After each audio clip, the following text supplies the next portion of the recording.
Hi. I hate that. I hate cursing. Yeah, we're not cursing girls. Sorry. So make sure you're facing. I'm chilling like this. Are you though? Because my arm is blocking these chichos. Oh my. Okay, sisterhood.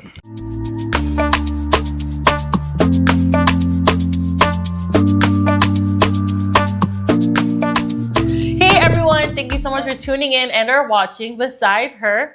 My name is Crystal. And I'm Nelly, and we're so excited to be here again another week. Look at us, consistent girlies. Oh snap, we're doing it. No stopping now. We're doing it.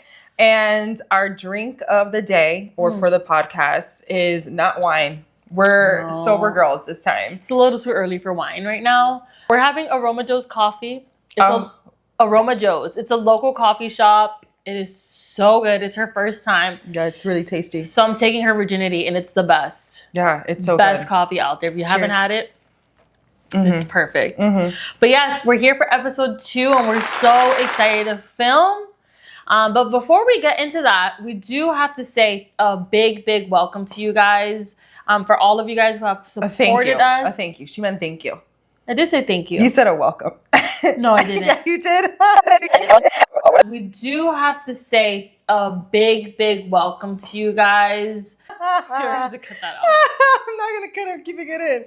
What she meant to say is, we want to say thank you. Huge thank you to everyone that has supported us in our first week of launching our podcast. It's been amazingly overwhelming, but like in such a good way. Yes. It's so good. People coming out of the woodwork, coworkers that I haven't talked to in years are following our journey and following our podcast, following our social media, watching the podcast, which is amazing, giving us feedback. And it's been incredible. One of the best things that people have told me was they have an idea or like they want to do something or start something, but they don't know what's holding them back.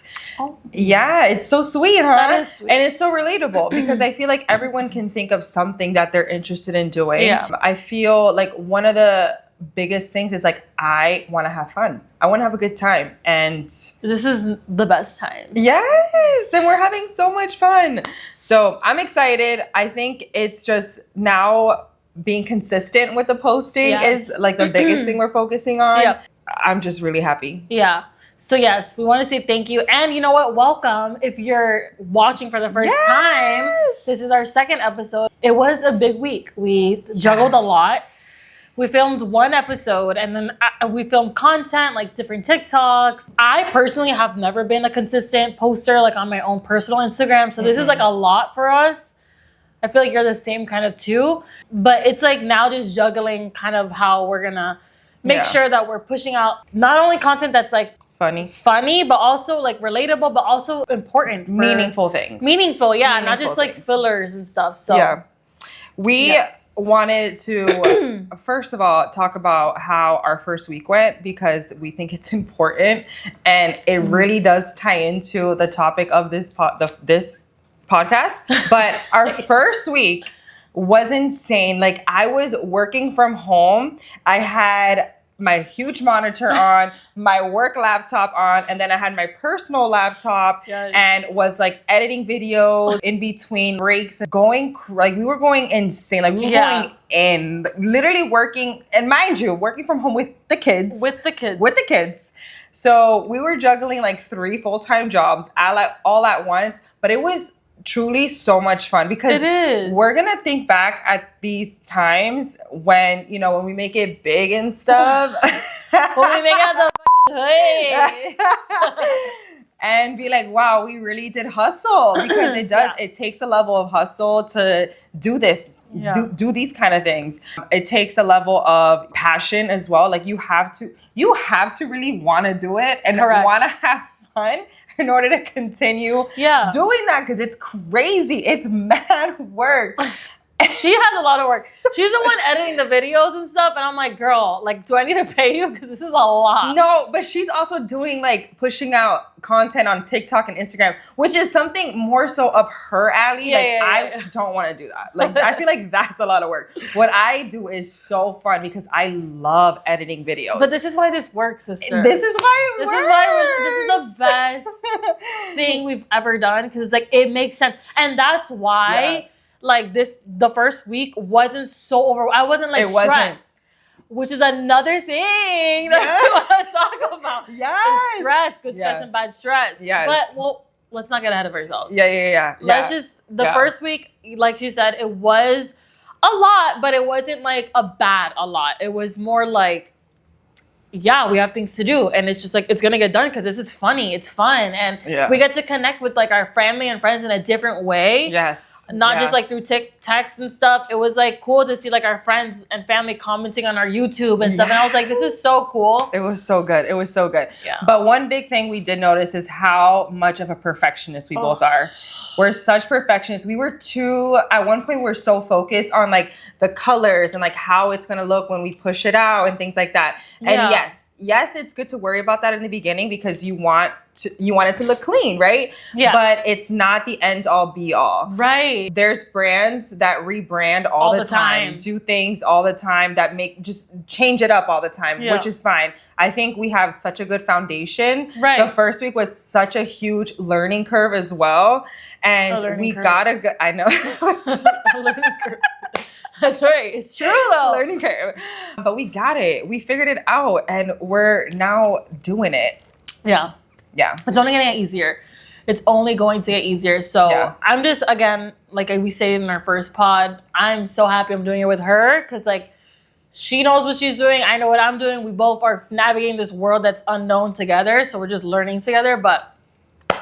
And we just appreciate you guys being there because also as we're learning, you guys are like giving us the grace to be like, yeah, like y'all are figuring it out and we're here, we're watching, we're loving it. So yes, like the good feedback. Yeah. Whenever someone has something good to say, I think, at least for me, it was like, really? Yeah. You thought so? Like, you freaking like us, dude? You liked it? Wow. Because we watched, at least me, because I was editing the video, I watched our podcast at least 5 times, full through.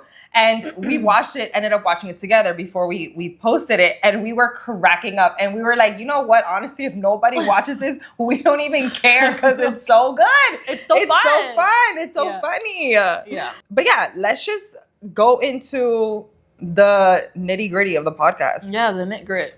So obviously, because we put the title on this, you know what we're going to talk about is our childhood. One of our visions for this podcast is to be kind of like a timeline, at least for season 1. Look at me. We're talking about seasons. We want to be as transparent as possible. Absolutely. I think it's good to have kind of like a background of like where we came from and who we are so that it's more relatable when we talk about these different topics that we are looking forward to talking about on this podcast. Yeah. Because you know what, too? I was thinking about this episode and I was like, I keep forgetting that we're not just filming this for like each other and our family and our friends. Like, there's people who obviously want to create an audience who don't know us. Yes. So I didn't want to jump in like a big episode I want to talk about is like our birth story and like all that. But like, how are we talking about like things coming out of our vaginas without you guys knowing who we are? Things coming out of our vaginas. Babies, humans, okay? The coffee hasn't coffeed yet, so give me a second. But no, seriously. So this episode is definitely gonna touch base more on like how obviously we grew up through our childhood, obviously under the same household, me and her, but how we're so different and alike. How that's shaped us to be who we are now, and how it relates to how we are as moms. Yes, and as adults. How we as adults and how we hope to the things we hope to pass down to like our kids as well. Absolutely. Yeah. Very important podcast. So please keep on watching. Yes. Or and before we continue, our podcast is available on YouTube to watch, of course. Yes. It's also available on Apple Podcasts, which is what we were originally going to post on. But it's also available on Spotify, which is insane. We didn't come up with that until the day that we launched the podcast. But it's also on Spotify, which is really cool. Yes. Yeah. So we're available on all 3 platforms. YouTube will have like the extra bloopers. So love that. But yeah. Check-in segment. Let's do it. Check-in segment. We're checking in. I want to do a... Yeah, we're going to do a check-in. I want to check in. I want to do like a banner. A banner. Yeah. I got you. We're checking in. So mentally, how are you, sisterhood of the traveling pants? Oh my God. Wow, we used to say that a lot. All the time. Sisterhood of the traveling pants. Absolutely. Now it's just sister. Okay, so mentally, I feel elated. No, I'm just kidding. I'm not gonna use the same word as last time. I feel really good. Like, I feel good. Last week, it's been a week. It's been 2, sister. It's been a film. No, but like in general, like it's been a week. Oh, it's been a week. It's been a week. It hasn't been heavy. No. Oh. This has been the first week ever in my career since I started working at this current job where I'm working from home where I'm working and only focusing on work. Oh, because the kids are in daycare. The kids were in daycare, or I had help. Really? Mommy took them. Oh, mommy took them. And so I felt like I had too much time on my hands, but I was working, I was working my full-time job. So I feel really relaxed. Yes, I'm very much looking forward to a lot. We are different. Polar opposite weeks. Yeah, polar opposite weeks. Well, mine mentally, polar opposite. Mm-hmm. My daughter is going through a regression right now. Nelly, it is bad. She's not even 1 though. Nelly, no. It's a 10-month regression that she's going through. And she is not sleeping, dude. Like, oh my God. She sleeps, but she wants to sleep on top of us or in the middle of us and on my boob. And I'm trying to wean her off. It's such a struggle. It's a lot. And I'm trying to just not be so frustrated and just go with the flow. And I pray. When I'm frustrated, I'm just trying to pray through, get some strength. Breathe. Because it's hard. So I've had the opposite week. This week at work has been so busy. Actually, the busiest it's ever have been since I've worked there. It's been not busy. Yeah, we've had polar opposite weeks. We have very similar jobs too. Right. Very extremely similar jobs. Yeah. So I'm surprised when you were talking. I was like, good for you. You need that break. So good. But oh my God. So busy. And so I'm thank God that we're here filming, because this is such a good break mentally for me. Yes. Oh, I love that we do this. Me too. I love it. Me too. But yeah, mentally right now, current state, I'm just feeling very grateful again because we're here. And again, things are just so temporary. As much as I can't, I'm not getting sleep. It's girl, you're still alive. It's temporary. It's so temporary. And that's the thing. Temporary. It's so temporary. It's temporary. I know there's going to be nights where she's actually sleeping and you're going to be what the hell? Wow, I got 6 hours. There was last week she slept 6 hours and I woke up and I was just sitting there on my phone preparing for the pod. That's what I was doing. And I was okay. So it's just a thing that I'm juggling. But yeah, mentally just feeling super grateful right now. Physically, how do you feel? Physically, well, my sister bought me this shirt and it's she loves it. I hate it. I don't hate it. Oh my God, that was so mean, sister. I don't hate it. That was but it's okay. I didn't catch any feeling. It's not what I bought you, it's how you feel in it. It's yes. And I get it. I love the shirt. I just don't feel like my best self physically with it. But I feel great. I feel physically I cannot complain. I'm very grateful for my body. My body is able to do things and work out. I've been really running a lot lately. She has. If you've been keeping up on our IG stories, I've been posting about that, getting my steps in and all that. That makes me feel so good. On the days that I can't get a workout in, I make sure I get my steps in so that it feels like I did something. Yeah, she's a freaking rock star, dude. You really are. That's... My God, years ago, we were going to start a brand and it was going to be this. Thriving, yes. Anyways, yes. My turn. Physically. Ask me. The fuck she doesn't... Oh, stop. I'm sorry. Sister. I'm going to chug this. It's coffee, so... I need coffee. How are you feeling physically, sister? Physically, you look so good. She looks so... This is not me. It's your turn to talk. I'm sorry. This is so funny. I love this. Me too. No, seriously. Physically, I feel I'm with her with the you feel uncomfortable in your clothing, But I honestly, you see how you look at me? Like, you look so good. I look at you, sister, and you look so good. Like, you're vibrant, sister. It's the yellow shirt. No, but it's your color, dude. I feel the same way. I feel like I'm uncomfortable, but like also we need to be grateful for the bodies that we have. Physically, I feel like physically right now we're not feeling each other. Personally, I'm feeling you. I'm feeling you. But personally, and I feel like that's something that we're gonna obviously grow into. Like, I'm starting to like get comfortable and like the way things look differently, yada yada, and it is what it is. It's such a what is it called? It's such a journey. Oh yeah, every day. It's such a journey. It's such a journey. Yeah. Yeah, and that's something that like I look up to you for, because you literally like you work on it every day. But it don't look like it. It does. You just don't see it because you don't see yourself. Like, you see yourself every day, rather. That's true. But Nelly, you look good. You mentally look good. You physically look good. You vibrate. I can't with this episode. Can we jump in it? I vibrate. I'm not vibrant. I vibrate. Okay. We're never drinking coffee, dude. No, bro, coffee is worse than the wine. It is. Okay. We wanted this to be a timeline, right? Yeah. To our vision for this podcast to be kind of like a timeline. The first episode was like an intro to us, why we started this, how we started this, yada, yada. If you haven't watched it, go watch it. YouTube, Spotify, Apple Podcasts. Now, Plug. This next episode is about our childhood and our upbringing, which really ties into what we were talking about earlier about the perfectionist attitude. Yes. If you haven't realized it, we're both Latina women. Yes. And very unfortunately, but very common in the Latin culture. And shout out to you if this does not pertain to you. That's very good and great, and I'm happy for you.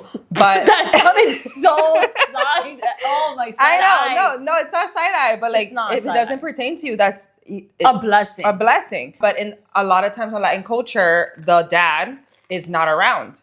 And that is something that obviously, well, not obviously, that is something that we grew up with, is that we didn't have a father figure growing up. We had our mom, who's been a single parent our whole entire life. And she actually watches our podcast. And I guarantee you she's going to cry during this one. Shout out to you, dude. We freaking love you. Yes. And before... I don't know how to do that. She's so... I don't know how to do that. Yeah. We're different generations, clearly. 1000%. We are going to preface this now before we get into details. We're not bashing her in any way. Nope. We're talking about our experiences and how that shaped us. And honestly, statistically, we've beaten a lot of statistics. That is correct. If that makes sense. It does. Considering that we grew up in a single parent household. That is correct. Like, look at us. Yeah. You know, just look. One word that describes us and that describes, like, I think just like, not just us, but like our family. Like, so we have another brother. He's older, an older brother, and then my mom, and then us too. One word that describes us would be resilience. Resilience. That is such a good word because, I mean, our mom has worked her ass off forever.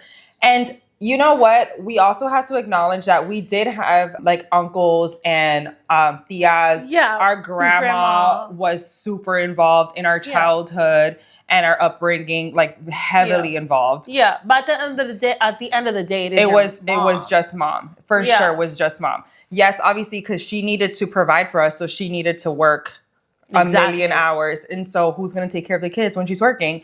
Daycare or abuela or uncles or grandma or help, which is super important. Like I would say, like, for my perspective, and this also has to go into this past week, how like we were so nitpicky about the littlest things, like, oh, the caption, the emoji. Like, I was like, what emoji should I put for the caption? Like, so nitpicky. And I honestly think the littlest things that people would literally just like skim over, like not even notice. Yeah. The colors. Yep.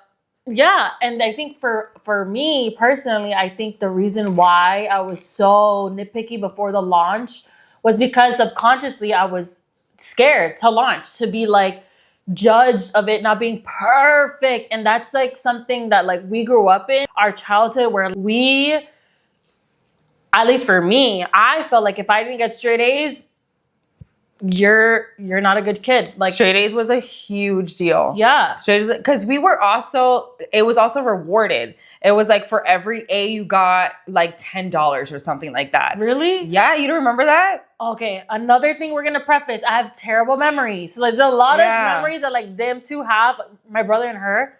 I just don't remember. She doesn't remember. It's true. No, I don't remember that. It's true. It's true.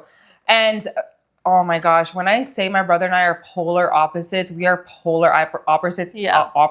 Opposites. We're 13 months apart too. Yeah, they're Irish twins, but they're polar opposites. And growing up, I was always considered the older one. Like people would assume that I was the oldest child just because of the way that I carry myself. I was always the one with like all the pressure put on where I had to like, if I wasn't up early for school, we were late. Everyone was late. Like how much pressure is that on one person? 12 years old. Literally. If I didn't wake up early and I had to wake up early to get ready, then I have to wake up my sister, then I have to wake up my brother. And if he wasn't waking up, I had to re-wake him up. Yeah. And then after everybody was ready and downstairs, I had to wake up my mom. And it's like, do not wake me up until everybody's downstairs.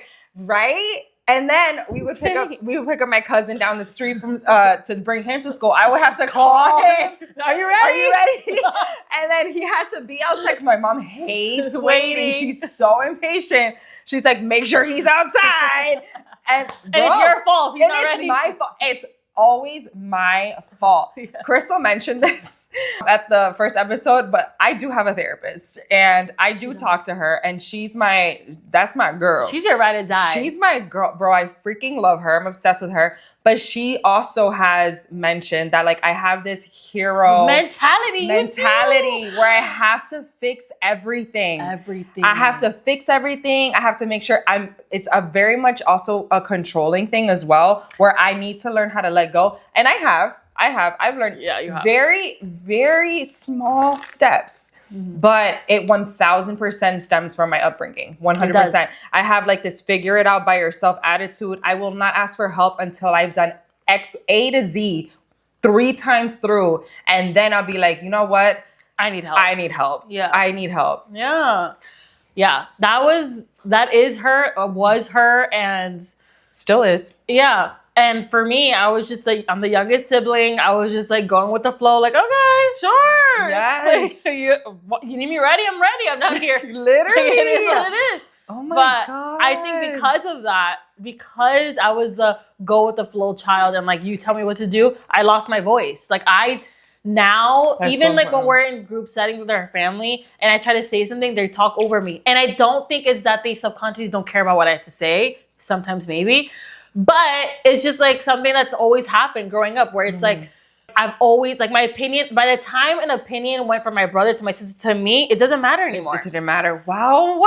It's just dissipated. And it was like, oh, but little old me had something to say. And it's like, no, like it doesn't, not that it doesn't matter. It's just like, we gotta go. Like, we don't have time for this. So now I struggle with communicating and like, really expressing myself because it's like, okay, now I'm an adult. I have to have an opinion. I have to form my own thoughts and communicate, especially to other adults. So it's like, now I'm like, okay. You're also a mom. Yes. And we'll get into how that, how we're going to teach our kids to like, being a mom, not to follow these like toxic things that like we've had to deal with just so that they're better. That is so toxic. It is very toxic. Again, I don't think that our mom or any of our family members is to blame. It is to blame. I feel like it goes back generations. It is. Their upbringing and on the way the world has changed from like when my mom was growing up to like her kids growing up and like now our kids growing up. It's crazy, but also scary as well. And like mindsets have changed. A lot more people are more open-minded. Yeah. And it's different. It's definitely very different. So no one is to blame or to point fingers, but it's important to acknowledge. Yes. To see the trend and stop the trends that we don't want to carry over. Yes. So one of the trends that I want to talk about generationally that I've seen in our mom, which again, I don't think it is her fault at all. It's just, that's just how she is. It's just been passed on, is the fear or the loss of being accountable. There's the ego. Yes. The ego is big. Humongous. The apologies are not apologizing. non-existent. What? It's true, but you're right. Like, there's no apology sometimes. There's no accountability. And I think it's the fear and like exactly what you grew up with, that I need to figure it out mentality. You saw mom, and this is me analyzing. Correct me if I'm wrong. Yeah. You saw mom doing it and you were like, I'm the oldest woman. That's who I need to be like. 100%. Mommy was like this all the time. Because she had to be. Because she had to be, and it's not her fault. But you seen that, you're like, I need to figure it out. And it's like, when you have to figure it out, there's no room for being wrong. And yes, and it's like, I am not gonna apologize for me busting my ass, working hard, and I make a mistake. And, okay, yeah, and let's move on. I don't need to apologize. I don't need to acknowledge that. Let's just keep it moving. And it's like, no. Like, my feelings are hurt. Yeah, what are feelings? If you're if you're a Latina, Hispanic, of any background, what the hell are feelings? Like, you have emotions? Good luck. Like, you deal with it somewhere else. And it's like, now I love that you see a therapist. We talk about feelings. Like, like our brother, he talks about his feelings. I love that, because it's like, back then, even like just one generation ago, we don't see that. Yeah.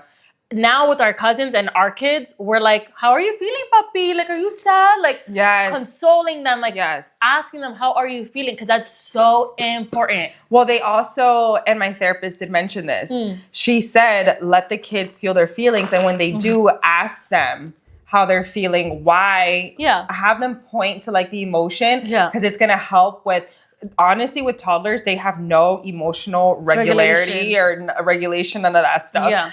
Obviously, because they're kids, they don't know any better. But the more you talk about it, the better at it they're going to be able to explain what they're feeling. Yes. Yeah. That is good. What? I have anxiety, and you know what I think it was? Oh my god. Because I've talked to a therapist back when I was like in college. I was like, I feel these things. I don't know what it is. She's like, you have anxiety. Got it. I think what it was the suppression of like, not knowing what the emotions were, not being able to like go to mom and be like, Mom, I feel this way. Because she didn't even have the time. Like, she was working, going home, cooking. You know what I'm saying? Yes. It's like, when are you going to have the time to sit down and talk to your 3 kids about, how are you feeling today? I'm tired. I just worked 9 hours. Cook you guys dinner. I need to shower. Take you guys to bed. Like, where's my me time? Where's her me time? Where's my me time? Yeah. Because you can't pour from an empty cup. And she, I'm sure, through our 3 kids, and we're like so close in age, so close. Like, I have 2 close in age, and I have the most incredible partner that I can ever imagine. Like, I'm in such a good, solid space, and I'm lucky, and I'm always grateful and blessed that they have their father in their life. We literally talked about this yesterday too. Absolutely. Steven and I talked about this yesterday. That's so good. Yeah. You know what? I'm glad that he fights for his kids. Absolutely. Like, we always joke around like, oh, you better not break up with me because you're also breaking up with the kids. Like, he would say that to me. And I'm like, oh my God, that's so nice for you to say that. You'd like, rather want that. Yeah. Like, some guy that'd be like, okay, she loves you more. Exactly. Like, I want you to fight for your kids. Like, I want you to be like, go find a lawyer if we ever break up because you're not taking the kids for me. You know what I mean? Because we didn't have that growing up. So like, you obviously appreciate it more when you have kids and like there's a man like doing that. Yeah. But that was a tangent. What were we talking about? No, but with that, mommy did it by herself with the 3 kids. Oh yeah, she was doing it by herself. Like, she didn't have time to, when she did sit us down, it would be because things are like the boiling pot. The is simmering, the freaking paila, the freaking thing is about to explode. The kettle is like it is in, like, it's you can feel the tension. Yeah. That's when she would sit us down. And we weren't speaking. We were being spoken to. That's correct. Speaking. She would do all the speaking, be like, you know what? No, you feel this way and you feel that way, right? And this is how we're gonna resolve it. Everyone go to bed. Yeah. And it was like, but I'm crying myself to sleep right now because I don't feel resolved. But also, too, as kids, we didn't know any better. Yeah. And we also didn't do that for her. We didn't sit her down and be like, Mommy, how are you? Or like, Mommy, like, how was your day? Or like things like that. You know what I mean? Like, we didn't do that either for her. So like, who was showing up for her at that time? That's probably why there was so much tension. Absolutely. And so much like why we feel the way we feel. But the fact that we have this kind of perspective and can, think back and be like, oh, because we're moms, I think a lot of it has a lot to do with it. Yeah. That's why we can kind of empathize. We can empathize with how mommy was with us when growing up. And we're changing the patterns. Yeah. So like now, my relationship with my mom now, well, ever since college really, because in college I was like not home. I like lived on campus. I started to see, okay, I'm independent now and this life is hard. Mind you, in college, you're not like dealing with the huge responsibilities of real adulthood because like you don't like have to paying rent. Yeah, and shit like that, a car payment, rent, your kids, things like that. But so like I started to see, okay, mom, I miss you. I love you.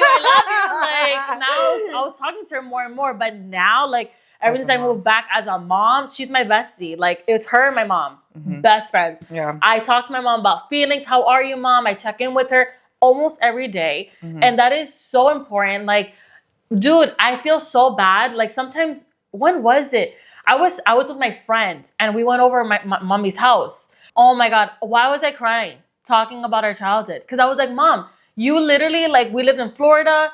I was born in Florida. So like we live I forget that. Yeah. Yes, it's like we live polar opposite lives, but like the same life. It's weird. So different, but the same. Same, right. That's so cool. I feel like I'm getting to know you all over again. It is cool. This is why this is so cool. I this. love talking, like unraveling things that it's like you would never unravel. But anyways, yeah, dude, I was freaking crying. And I was like, Mommy, Mom, about your childhood? I was like, Mom, because she was, nowadays. Were you guys drinking? Not really. We were drinking like tequila soda, but like we weren't even drinking yet. Like, no, we weren't there yet. It was like, because I was asking her questions about like my childhood, because I have bad memory. So then she was like telling me things that like, she's like, I can tell you this now because like you're a mom, you're a woman now. Like, yeah. And so I was like, Mom, like I didn't know you left this person. Did we talk about that? The way that you know we have mics on, right? Yeah, but like you can cut. But there's things that we've talked about. The way that I forgot that point in my life is crazy. Yes, sister. Oh my God. That was such a big move for her too. Dude, and she was telling me the ins and out of like the why she left. And I I'm want like, to know. Mom. I can't wait to see her today. Literally, I was crying. I was like, Mommy, because I was like, she basically explained that like she left this person because he didn't put us first. And she... Yes. You know what? One thing we can say about our mom is that no matter what, bro, and I vividly remember her telling me this, because again, I was always the mature one, the responsible one, her go-to person to help with all the things. If I'm going to be with somebody, they have to love my kids first. If they don't care for my kids, I don't care for them. She 1000%, everything she did in her life when she had us was for us first. Always. She would always say that. Yeah. And you're right. And I know, I actually do know that. Yeah. I actually do know that. This man that was in our lives for like a period of time that she like fell in love with, he was literally like, the most controlling person you could ever meet in your entire life. Controlling, but also on the other, he had OCD. That we know. Crazy OCD. That we know now. We know what OCD is now. Back then, it was more like you're like having us clean the freaking walls because there's a speck. Like you're weird. Yeah. But like he had OCD, but he would provide like a well-established life, like a healthy life where women nowadays would be like, well, you're providing for me and my kids. Like that's what they need. They need stability. But like, bro, even with that, she was like, nope, you think my kids are annoying? We're out. And she did. She left. She left the state. She moved from Florida to Massachusetts to literally, and this guy came back 3 times driving. Yes, he did. To come get us back. And she said, nope, you don't love my kids enough. Yeah. Oh, that doesn't tell you how great of a mother that we have, dude. Yeah. She's strong. She's she's the strongest person I know. Oh my big gosh. time. I'm so tough too. Yes, like I've put up with a lot of BS in my life because of how tough because she's always been so tough. Always been so tough. Always been tough. Like on herself, on us, on me especially. Yeah. I feel like she's been tougher on me than she is on both of y'all. Absolutely. Yeah, 1000%. Your expectations have always been higher than us. Yeah. But yeah, getting into like how we treat our kids now. I think I'm newer because, again, I just have a 10-month-old, almost 11-month-old. You have your kids kind of well established. You have like a teenager. He's going to be 4. And one that's going to be 2 or 3. He's going to be 2. Oh, no, Mari's that small. I know. Like, I think he's going to be 3. I know. So I feel like for me, like, I'm still trying to like play catch up with time. I'm like, how are you almost 1? Like, I'm like trying to think about, okay, when she grows up, one thing I want to make like top priority is talking about feelings. If I'm wrong, I'm going to tell her, listen, I'm a human too. I'm new at life too. All right. I'm a mom. Like, I don't know it all. And I'm going to make mistakes. And acknowledging that is so important. Oh my God, that's so big. It is. It's so big. And she's a girl. She's a girl. Woman. So that's something else I need to navigate. Because I'm like, the world for women is very scary. Yeah, it is different for a guy and a woman. It is. 1,000%. I have 2 boys. Talking about feelings is important for a man and a woman. 1,000%. And that's definitely something that I'm going to talk to my kids about. When like my kids are crying, especially my 3-year-old, I always ask him like, what's going on? What do you need? Use your words. I'm not kidding. I know you do. I've watched it. Use your words. Just funny. Because, and then when my 1-year-old cries, I'm like, are you sad? Are you upset? Are you mad? Yeah. And just so that I can use those words. But like, it's important for them to like acknowledge that. So it is. I'm with that with you. Absolutely. Yeah. Overall, I think going like a synopsis of everything with our kids, major is just acknowledging them, their mistakes, our mistakes, their feelings. Big one, I say sorry to my son a lot. Oh, when so good, sister. Yes. So even today, I'm not the only one that's done this, and you better admit it if you've done it, okay? Don't front. I don't care about embarrassing myself. I said that it's not embarrassing, it's more like whatever. Anyways, so I was putting my son, my 3-year-old, in the car. And I did his head. I banged his head on the door. But like it was hard. I was like I was kind of like rushing. But I hit his head and I felt so bad because you really heard the doom. And I hugged him and I was like, I'm so sorry. I was like, I'm so sorry, puppy, please. I'm so sorry. And it's okay, mommy. And then yes. And he does say that. He goes, it's okay, mommy. Oh my God. He's a sweetheart. He is a sweetheart. And he was totally fine after 5 seconds. But like I apologize to him like when I do something or like I don't acknowledge it. And he's starting to learn like manners is one of our biggest things. It's saying please and thank you. Saying excuse me, mommy, especially when I'm talking to somebody. Oh my gosh, he loves to scream, especially my 1-year-old. I literally start talking to Steven for 5 seconds. I just look at him and be like, so babe, and then the life I was talking to toddler, it's like, I get it. You want the attention, but like, give me a second. So I'm starting to teach him how to like, excuse me, mommy. So when he interrupts me, I pause him and I'm like, no, what do you say? He goes, excuse me, mommy, da-da-da-da, whatever you need. Manners and feelings and being in touch with your feelings. And accountability. And all the generational traumatic trends we are putting a stop button. Not a pause, a whole stop. A whole stop. Like, you're not welcome here, dude. Yeah. Yeah. No. And it's important to acknowledge as well is that like my kids are obsessed with Wella, grandma, my mom. Obsessed with Wella, and definitely have to continue to reiterate and be like, mommy, this is not how we're doing things. Yeah. This is how we do it now. And she does follow through with it. So she does really well with that because it's new and it's not something that she was used to, when she was raising us. Yeah, it's so cool because she gets like a second attempt at like parenting almost through our kids. And shout out to her because she does take a lot of credit. She's like, I have 2 mamasotas that have followed me or being great moms. And she's like, it's because of me. And then I tell her, no, it's not. But it really is. But it really is. It really is because of her. Like, thank you for making all the mistakes, mommy, so I don't make them. Yes. Thank you for being a drop so I could be the final prank. Oh, that's fire, sister. That should be on a shirt, huh? Oh, you were the first draft. She's going to be like, oh my God. And she has such a big personality that one day you guys will meet her. She's great. Yeah, she's so great. But overall, that was our episode for what is it? Our childhood, adulthood, Yeah. to adulthood, whatever. Yeah. And if you can relate, please, we want to hear all your stories, whether you can relate or you can't. Just put them in the comments. Or if we're talking crazy, you know what? Don't judge us for our experiences. Experiences. You can't. We had no control over it. Yeah, in our upbringing, okay? Yeah. It's all about being You can better. judge us about everything else, like my yellow shirt. Anyways, thank you so much for tuning in to episode 2 of our podcast. We're so excited. We're getting this, like, the ball is freaking rolling now. The snowball is growing. Yes. Like, Olaf who? No. That was too much. That was too much. The coffee's hitting, sis.